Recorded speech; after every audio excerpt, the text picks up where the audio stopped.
오늘 은혜 받고자 하는 말씀의 제목은 바람을 불지 못하게 하라, 이런 말씀이 되겠습니다. 무엇을 불지 못하게 하라고요? 바람을 불지 못하게 하라. 오늘 본문 말씀의 배경을 조금 살펴보면요, 6장에 하나님께서 이 세상을 심판하실 것을 말씀하셨습니다. 말세에 최후적으로 이 세상을 다 심판하실 것을 뜻하신 것이죠. 6장 12절부터만 보더라도 내가 보니 여섯째 인을 떼실 때 큰 지진이 나며 해가 검은 털로 짠 상복같이 검어지고 달은 온통 피같이 되며 하늘의 별들이 무화과 나무가 대풍에 흔들려 설익은 열매가 떨어지는 것 같이 땅에 떨어지며 하늘은 두루마리가 말리는 것 같이 떠나가고 각 산과 섬이 제 자리에서 옮겨지며, 하늘의 별들이 비유하시기를 무화과 나무가 태풍이 불면은 그 열매가 익지도 않고 우수수 떨어지는 것처럼 하늘의 별들이 그렇게 떨어지는 그런 천재지변을 통한 심판을 하신다는 거예요. 또 각 산과 섬이 제자리에서 옮겨짐에 지진이 나가지고 옮겨진다는 거죠. 또 하늘은 두루마리가 말리는 것 같이 말려간다는 겁니다.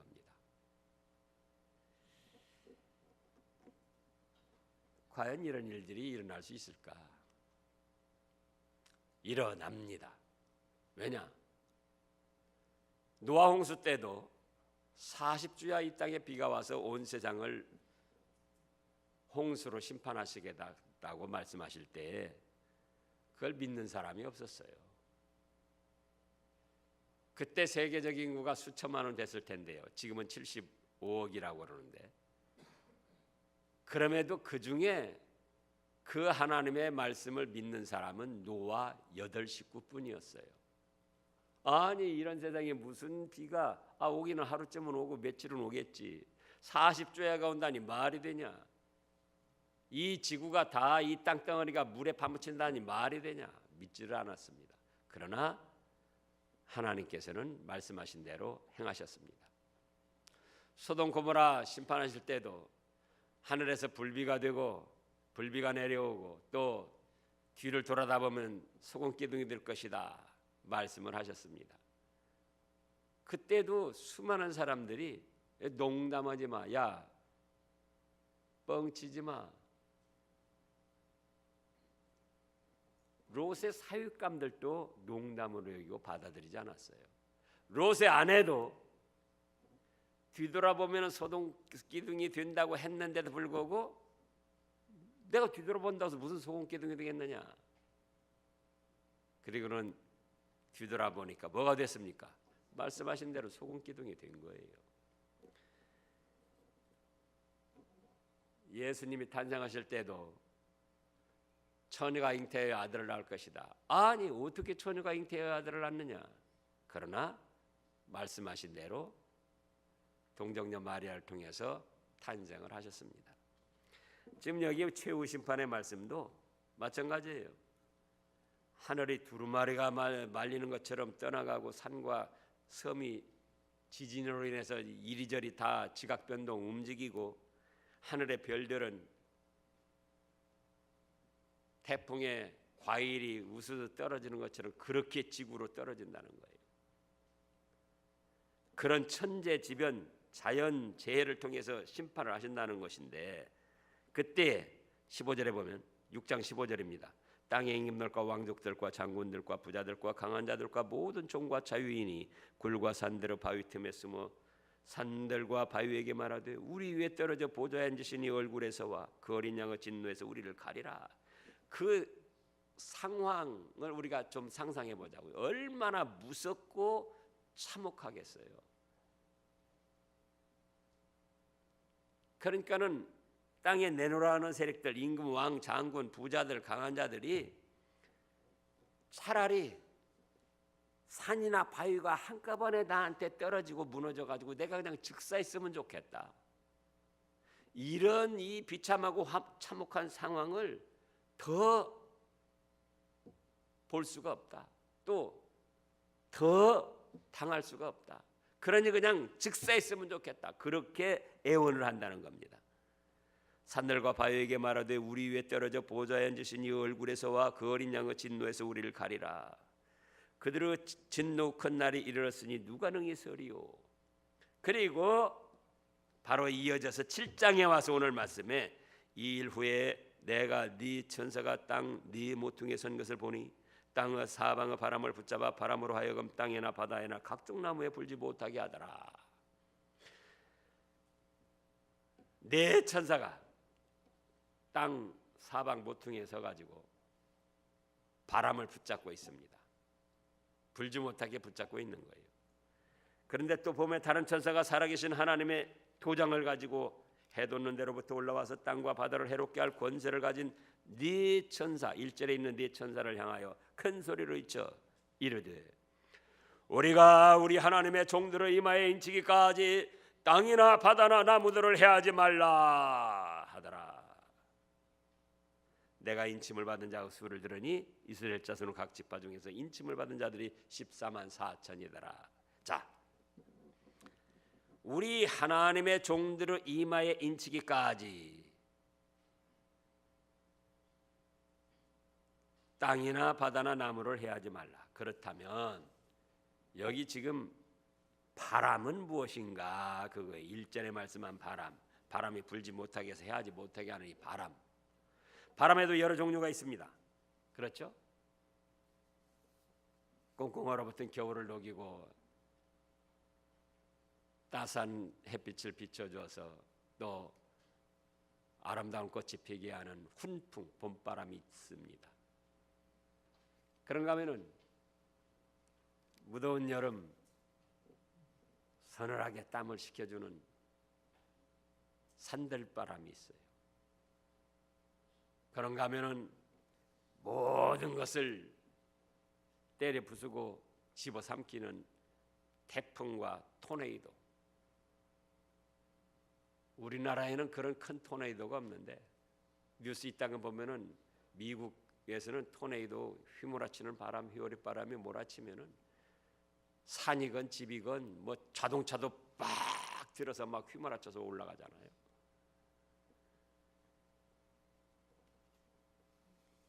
그런 여러 바람이 있습니다. 근데 여기 말씀한 바람은 이런 바람 저런 바람도 아니고 뭐냐? 하나님께서 말세에 이 세상을 전체적으로 심판하시는 심판의 바람을 뜻합니다.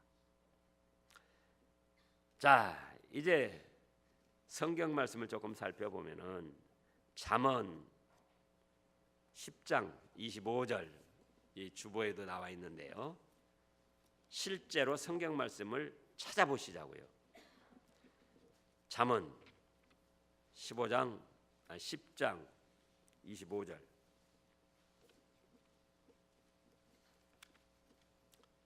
다 같이 읽어보겠습니다.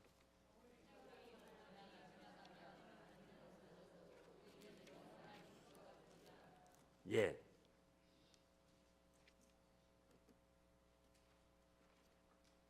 회오리 바람이 지나가면 악인은 없어져도 의인은 영원한 기초 같으니라.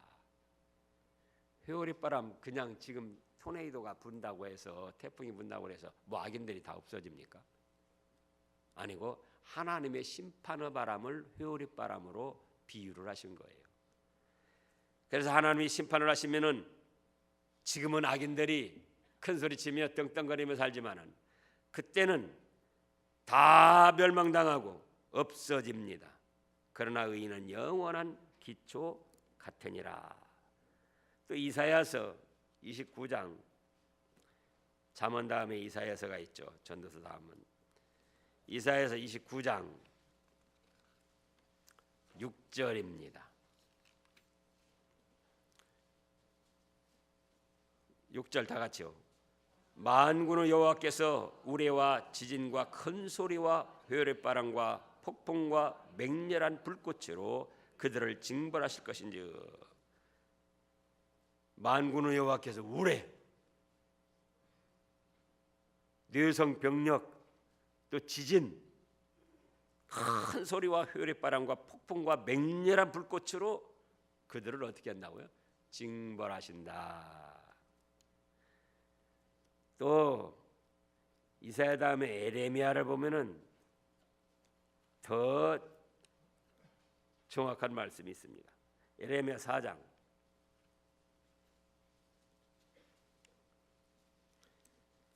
11절부터 12절.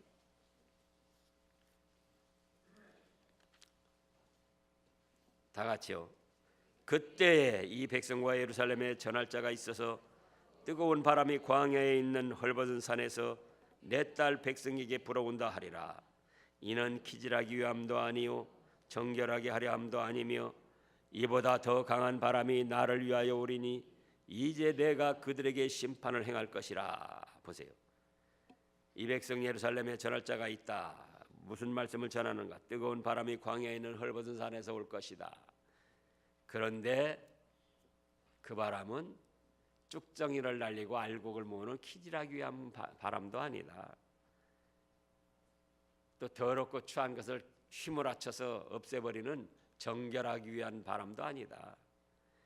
이보다 더 강한 바람이 나를 위하여 오리니, 하나님을 위하여 오리니 이제 내가 그들에게 뭘 할 것이다? 심판을 행할 것이다.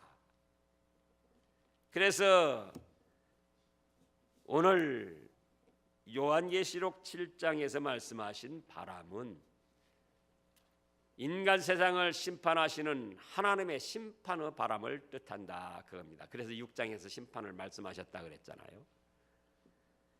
그래서 이제 심판을 하시려고 하는데 또 다른 천사가 와서 뭐라고 했다고요? 하나님의 종들의 이마에 인치기까지 땅이나 바다나 나무들을 해하지 말라. 하나님의 종들은 누구를 뜻하는가? 예수님을 믿어야 할 택한 백성들입니다. 지금 이제 우리는 이미 예수님을 구주로 믿어서 구원받은 백성들이 됐고 아직도 믿지 않는 사람들이 더 많아요. 자, 지금 세계 인구가 75억쯤 된다고 합니다.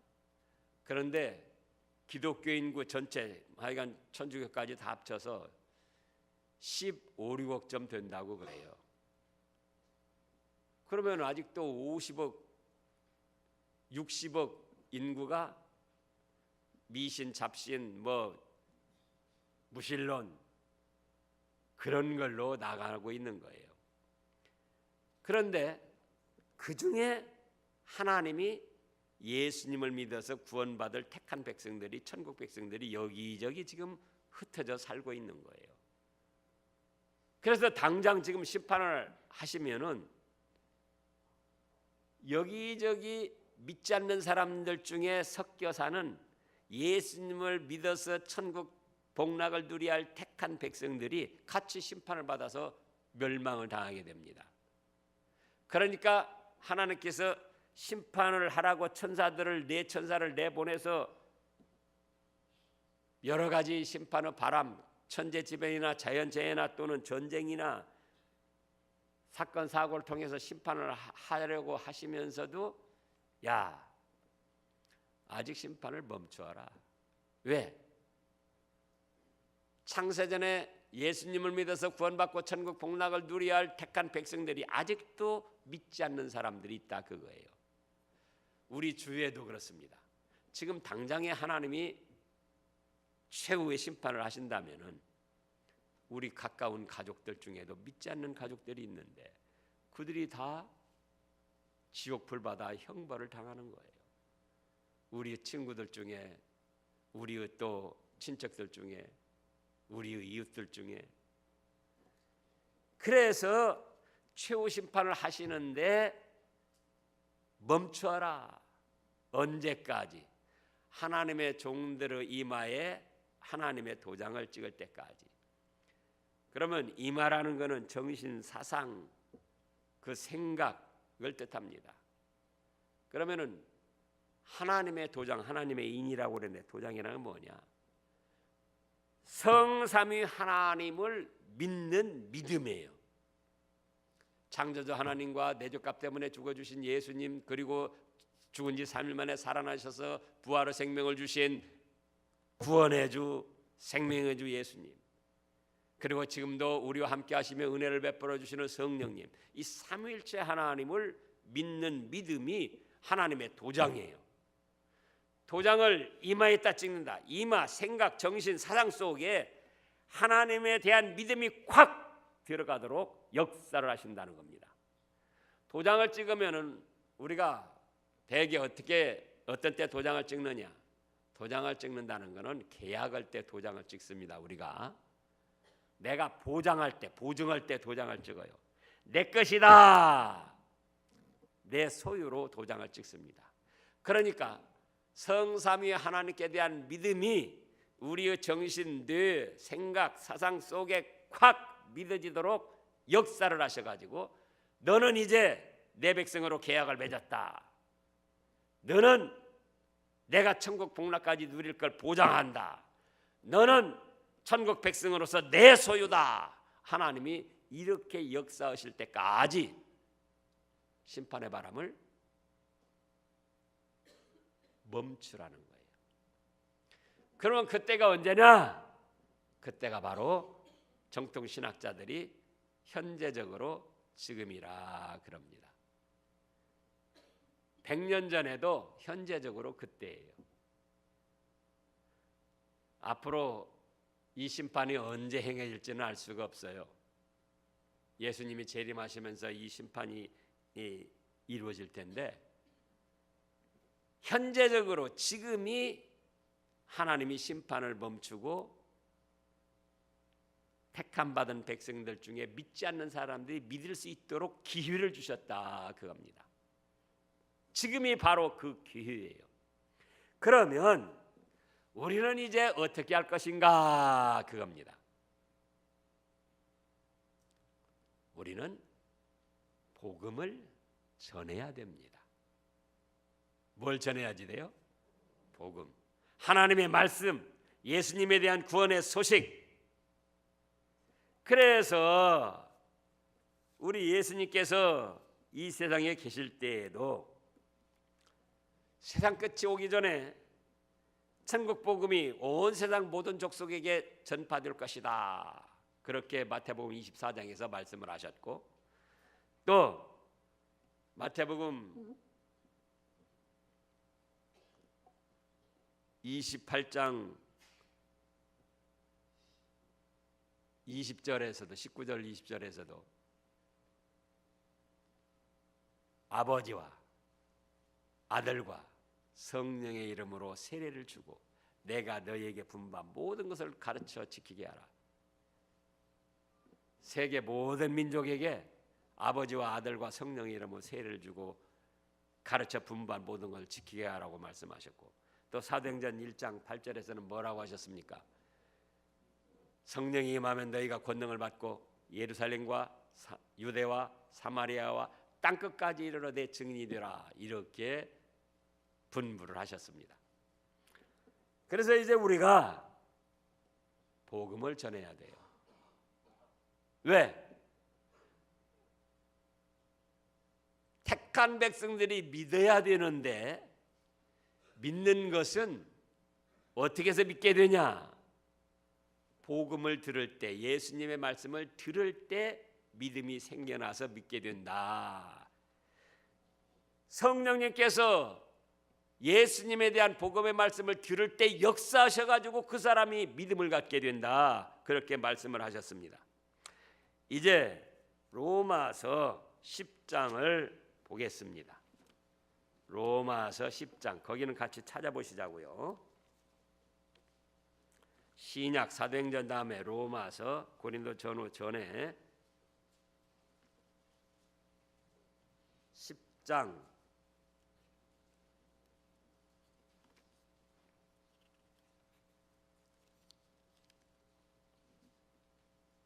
13절 말씀을 보면은 누구든지 주의 이름을 부르는 자는 무엇을 얻는다? 구원을 얻는다. 죄사함 받고 죽었던 영혼 살아나서 거듭나고 하나님의 자녀가 돼서 천국 복락을 누리는 구원을 받는다. 그런데 그들이 믿지 아니하는 이를 어찌 부르리요? 듣지도 못한 이를 어찌 믿으리요? 전파하는 자가 없이 어찌 들으리요? 보내심을 받지 아니했으면 어찌 전파하리요? 기록된 바 아름답도다 좋은 소식을 전하는 자들의 발이함과 같으니라. 자 보세요. 누구든지 예수님을 믿고 주님, 예수님 부르면은 구원을 받게 되는데 믿지 않는데 어떻게 예수님을 부를 수 있겠느냐? 그럼 듣지 못했는데 어떻게 믿을 수 있겠느냐? 전하는 자가 없는데 어떻게 들을 수 있겠느냐? 그래서 또 16절을 보면은 로마서 지금 10장 16절에 그러나 그들이 다 복음을 순종하지 아니했도다. 이사야가 이르되 우리 주여 우리가 전한 것을 누가 믿나니까 했으니 그러므로 17절입니다. 다 같이 그러므로 믿음은 들음에서 나며 들음은 그리스도 말씀으로 말미암느니라. 누구든지 예수님의 이름을 부르면은 심판 앞에서 또 죽음 앞에서 구원을 받고 천국 복락을 누리게 되는데 부르는 거는 어떻게 해야 부른다고요? 믿으니까 예수님, 하나님 부르게 된다 그거예요. 근데 믿는 것은 들은 것이 있어야 믿지 들은 것도 없는데 어찌 믿겠느냐. 또 듣는 것은 복음을 전하는 사람이 있어야 듣는 것이지 어찌 전하지도 않는데 듣겠느냐. 그러므로 믿음은 들음에서 나며 듣는 것은 다른 말씀이 아니고 예수 그리스도의 복음의 말씀이다.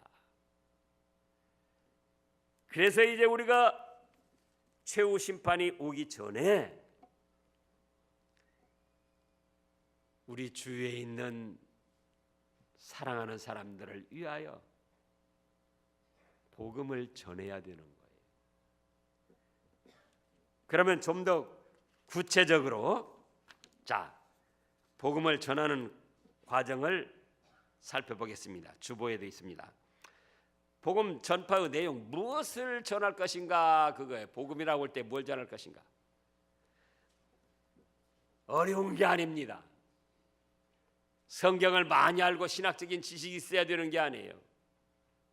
사도행전 16장 31절에 보면은 거기 또 베드로 일행이 복음을 전하다가 감옥에 갇혔습니다. 지진이 일어나 가지고 하나님이 그들을 풀어주셨는데 도망가지 않고 그 자리를 지키고 있는데 간수가 죄수들이 도망간 줄 알고 자기가 책임을 지고 자결하려 죽으려 했어요. 그때 베드로가 아니다, 우리가 도망간 것이 아니고 여기 있다. 그러니까는 간수가 생각하기를 아니 감옥에 갇혀서 어떤 역사로 인하여 지금 지진이 일어나서 이렇게 풀려났는데 도망가지 않은 거는 이걸 보니까는 이건 하나님이 살아계시고 예수님을 믿는 사람들이다. 나도 예수님을 믿어야겠다. 그래서 선생님이여 내가 어찌하여야 구원을 얻으리까? 그때 유명한 베드로 증거가 있습니다. 주 예수를 믿어라. 그리하면 너와 내 집이 구원을 얻을 것이다. 긴 게 아니에요. 복잡한 게 아니에요. 신학적인 무슨 뭐 지식이나 성경 말씀이 얼마나 들어간 게 아니에요. 간단합니다. 뭘 믿어라? 주 예수를 믿어라. 그리하면 너와 내 집이 구원을 받을 것이다. 그래서 우리가 복음을 전하는데 예수님 믿으세요. 우리 예수님 믿읍시다. 교회 다닙시다. 예수님 믿으면 참 좋습니다. 예수님 믿으면은 죄도 사함 받고 우리가 이 생 따르면 천국 가서 복락을 누립니다. 간단한 거예요. 복잡한 거예요? 간단한 거예요. 그 외에 성경 말씀이나 깊이 있는 것은 교회에 오면 목사를 통해서 듣는 거예요. 여러분들이 다 신학적인 지식이나 성경 지식으로 해서 가르치려고 하지 마세요. 복음 전하는 건 주 예수를 믿어라.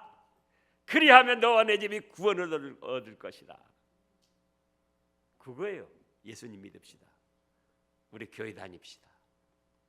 예수님 믿으면 마음이 평안합니다. 예수님 믿으면은 외롭지가 않습니다. 예수님 믿으면은 고통이 사라집니다. 간단히 전하는 거예요. 그 다음에 복음 전파의 방법 두 가지가 있는데 직접 전파가 있습니다. 직접 전도. 자기가 직접 나가서 복음을 전하는 겁니다. 간접 전파, 간접 전도가 있어요. 복음을 전하는 사람들이 복음을 잘 전할 수 있도록 기도로 후원해주고 물질로 후원해주는 겁니다. 그 다음에 복음 전파의 장소. 사도행전 1장 8절에서 예수님이 뭐라고 말씀하셨다고요? 성령이 임하면 너희가 권능을 받고 예루살렘은 교회, 자기 삶의 터전, 가장 가까운 곳을 말하는 거예요. 유다는 이제 서구 광주 지역, 전라남도, 우리로 비유하면 그렇다 그거예요. 그 다음에 사마리아는 대한민국, 경기도, 강원도, 경상도, 그다음에 땅끝까지 나라와 국가를 초월해서 해외 선교까지.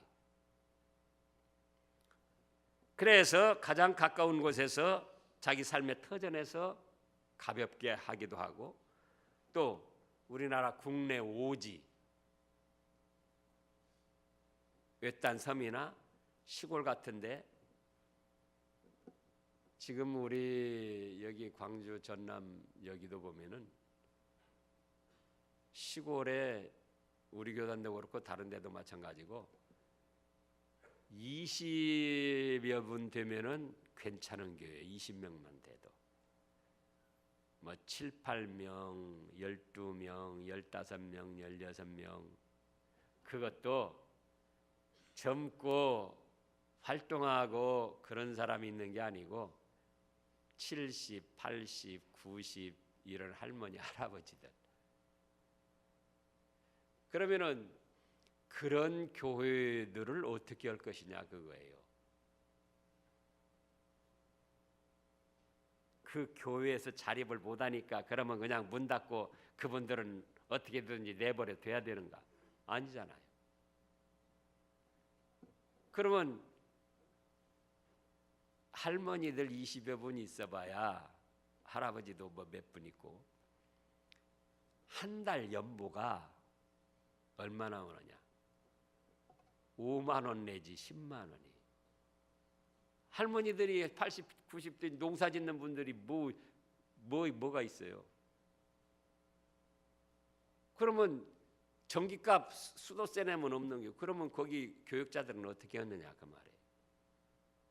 그래서 그런 데를 지원해 주는 거예요. 그것이 국내 오지 개척교회나 또 미자립 교회를 선교해 주는, 전도해 주는, 세워나가는 그런 복음 전파 사역이다 그겁니다.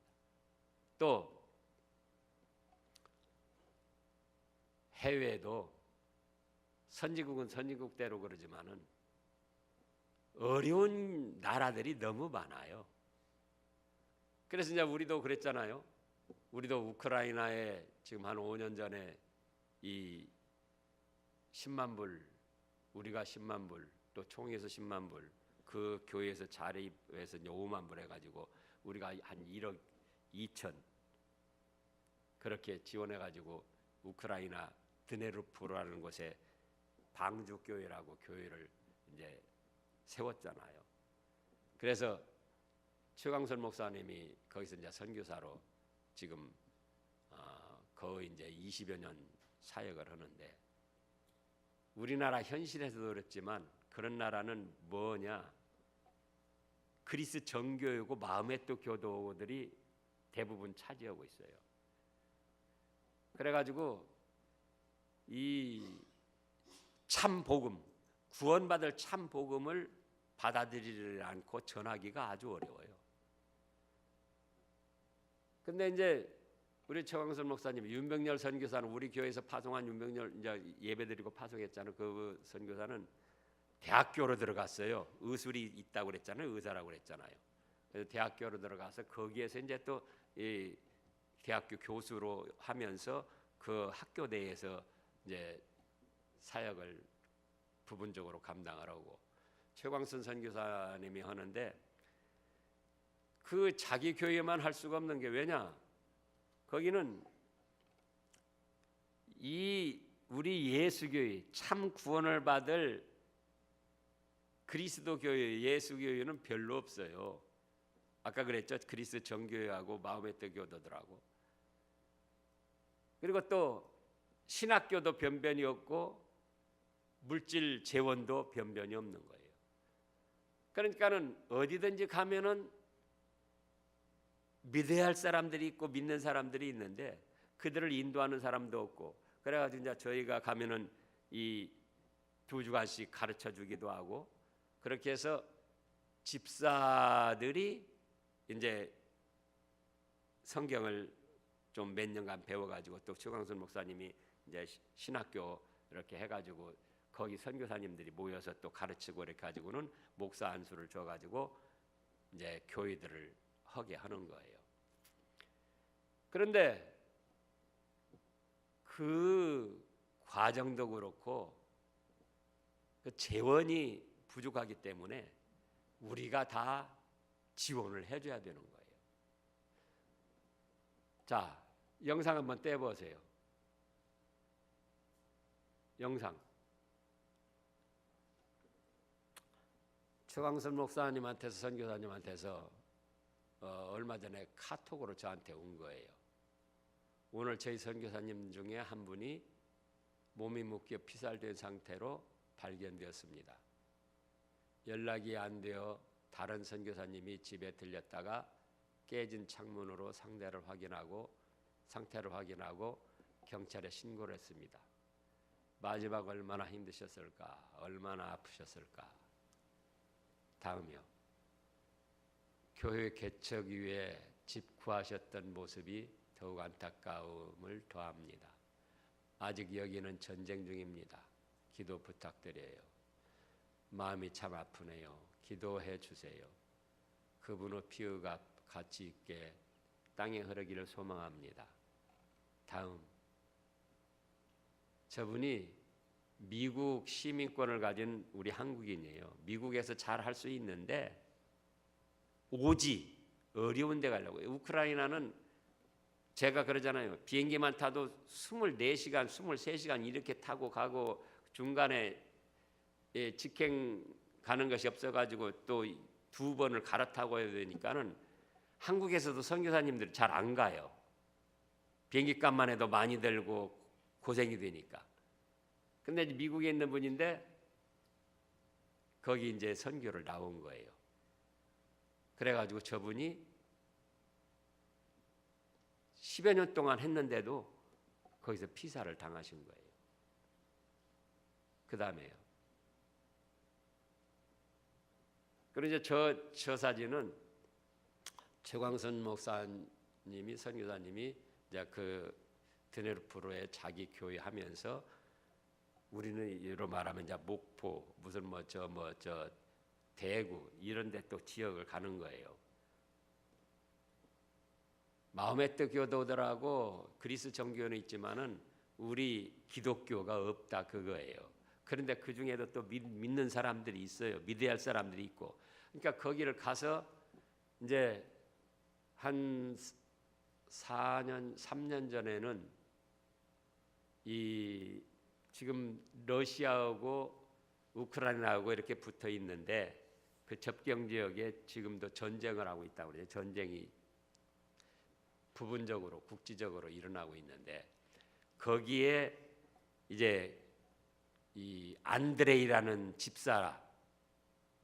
집사를 이제 우리가 교육을 시켜가지고 그 사람을 세워서 목사로 해가지고는 거기에 이제 개척을 교회를 하나 세웠고, 그 다음에 여기는 이제 헤르손 또 그 좀 아래쪽으로 해가지고 샤샤라는 집사였어요. 그분도 집사였는데 우리가 교육을 시켜가지고 이제 목사로 해가지고는 저기 몇 달 전에 한 2달 됐나요?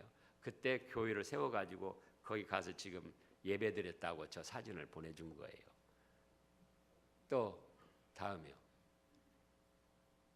저게 이제 신문에 난 건데 우크라이나 한국계 미국인 선교사 피살, 우크라이나 오데사에서 사역하고 있는 한국계 미국인 남상옥 선교사가 피살됐다.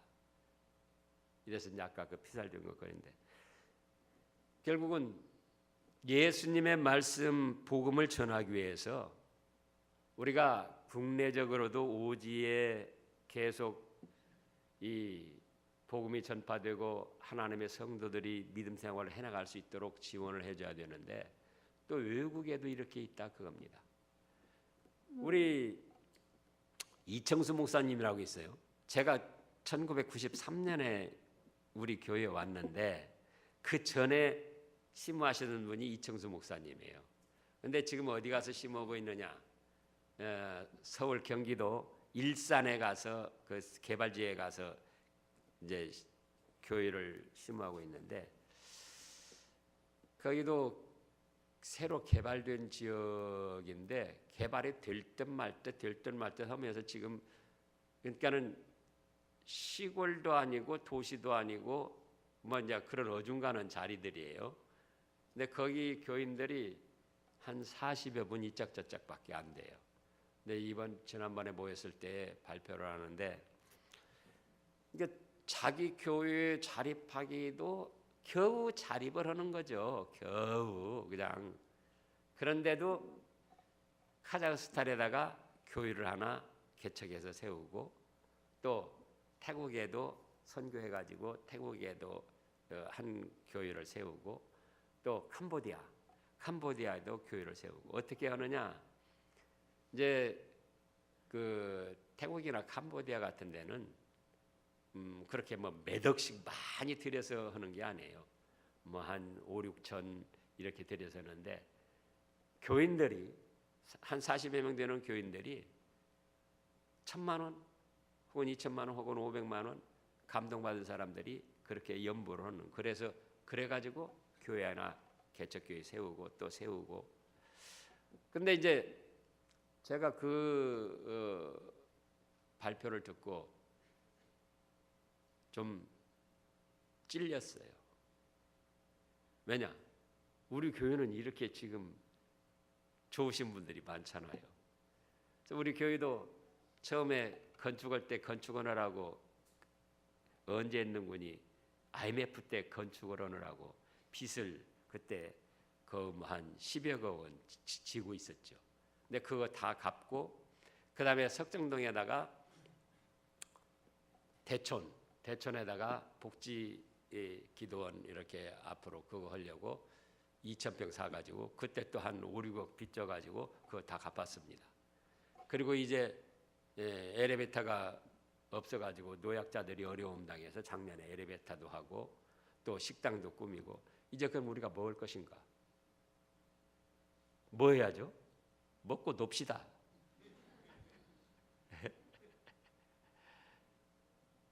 우리가 지금 이제 이런 정도 됐으니 우리 국내 오지에도 우리가 지금 곡성창정교회 완주동북교회 또 영광창성교회 제주도교회 또 여러 곳 도와주고 있어요. 지원을 하고 있어요. 얼마씩이라도. 또 무안 동산교회. 근데 우리가 먹을 것이냐 그거예요. 하나님 앞에 갔을 때 뭔가 좀 자랑은 못해도 부끄럽지 않게 하나님 앞에 내놓을 것이 있어야죠. 그렇잖아요? 예, 한평생 힘써서 수고해서 돈 벌어가지고 우리만 잘 먹고 잘 살다 왔습니다. 우리 교회 하나 잘하다 왔습니다. 우리가 땀 흘려 수고해서 헌금해가지고 선교 헌금해가지고 아까 말한 대로 우크라이나나 또 다른데 그 어려운데 지원을 해주고 거기서 교회가 세워지게 하고 복음이 전파돼서 구원받을 백성들이 더 늘어나게 하고 또 오지에 우리 국내에서도 오지에 어려운 교회들 미자립 교회들 이렇게 지원해주고 그래서 교회를 하나씩 세워나갈 때 우리 인간적으로도 내 생을 돌아볼 때 내가 땀 흘려 수고해서 헌금한 것으로 어디 오지에 교회로가 하나 세워졌다. 외국에. 그럴 때 신앙적으로든 인간적으로든 내 자신이 얼마나 뿌듯하냐 그거예요. 하나님 앞에 가서도 부끄럽지 않게 되고. 그래서 이제 우리 교회가 해야 될 일이 땀 흘려 수고해서 헌금도 하고 그래가지고는 국내 어려운 교회들뿐만 아니라 해외 어려운 교회에 복음 전하는 데에 우리가 나가서 전할 수도 있고 사역자들이 잘 그곳에서 활동하고 복음을 전할 수 있도록 기도와 물질로 후원해 준다 그거예요. 그렇게 하면은 어떻게 되는가? 성삼위 하나님께서 아름답게 보시고 기뻐하십니다. 누가 기뻐하시고 아름답게 보셔요? 하나님께서. 우리 이사야서 52장을 보겠습니다. 이사야서 52장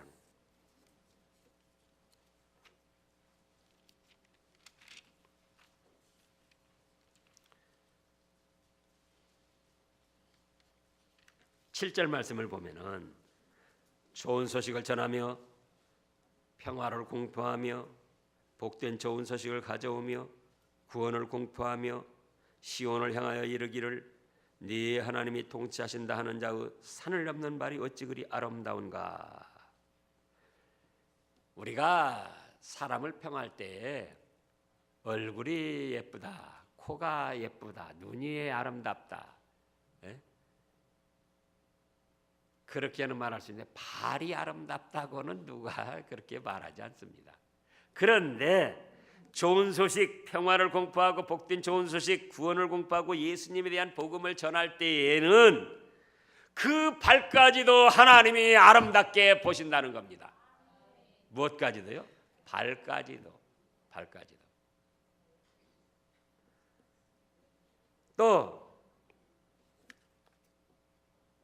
야고보서 신약 뒤에 야고보서 히브리서 다음에 야고보서가 있습니다. 5장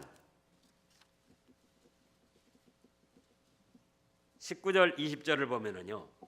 내 형제들아 너희 중에 미혹되어 진리를 따는 자를 누가 돌아서게 하면 너희가 알 것은 그다음에요. 죄인을 미혹된 길에서 돌아서게 하는 자가 그의 영혼을 사망에서 구원할 것이며 허다한 죄를 덮을 것임이라. 진리를 모르고 진리를 떠나 있는 사람들, 무신론자들이나 미신을 섬기는 사람이나 이단들이나 그런 사람들에게 복음을 전해가지고 미혹된 길에서 돌아서게 하면은 그 사람이 그 사람의 영혼을 사망에서 구원하는 것이고 허다한 죄를 용서받게 하는 그런 선한 일 중에 선한 일이 된다는 겁니다. 또 디모데 후서 4장을 보겠습니다. 야고보서 앞으로 좀 가가지고 디모데 후서 4장 복음을 전했을 때 어떻게 되느냐, 그걸 지금 하나님께서 발까지도 아름답게 보신다. 사망에서 구원해서 천국 복락을 누리게 하는 선한 일 중에 선한 일이다. 또 복음을 전하는 사람의 자신이 직접적으로 전하든 간접적으로 전하든 그 자신이 하나님께 복을 받는다. 자, 디모데후서 4장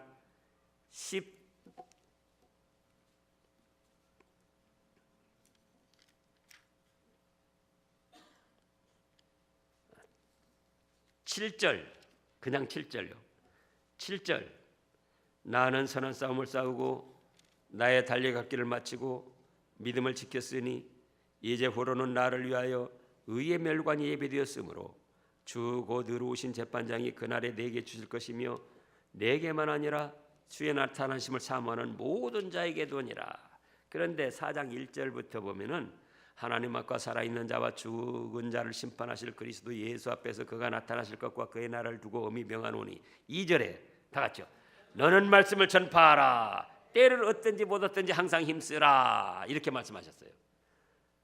때를 얻어서 직접 나가서 전파를 하든 또는 때를 얻지 못해가지고 기도로 후원하고 물질로 후원해 주든 말씀을 전파하는 데 힘을 쓰라는 겁니다. 그래가지고 이어진 말씀이 내가 선한 싸움을 싸우고 나의 달력을 마치고 믿음을 지켰으니 이제 후로는 나를 위하여 뭐가 예비되어 있다? 의의 면류관이 예비되어 있다. 주 곧 의로우신 재판장이 그날에 내게 주실 것이다. 여기서만 끝나는 게 아니에요. 그러면 희망이 없어요. 그런데 그날에 내게 주실 것이며 내게만 아니라 주의 나타나심을 사모하고 복음 전파하는데 협력하고 함께한 모든 성도들에게도 의의 면류관이 주어질 것이다. 이렇게 축복을 약속하셨습니다. 이런 축복을 받아 누리시는 여러분들 되시기를 축원합니다. 기도하겠습니다.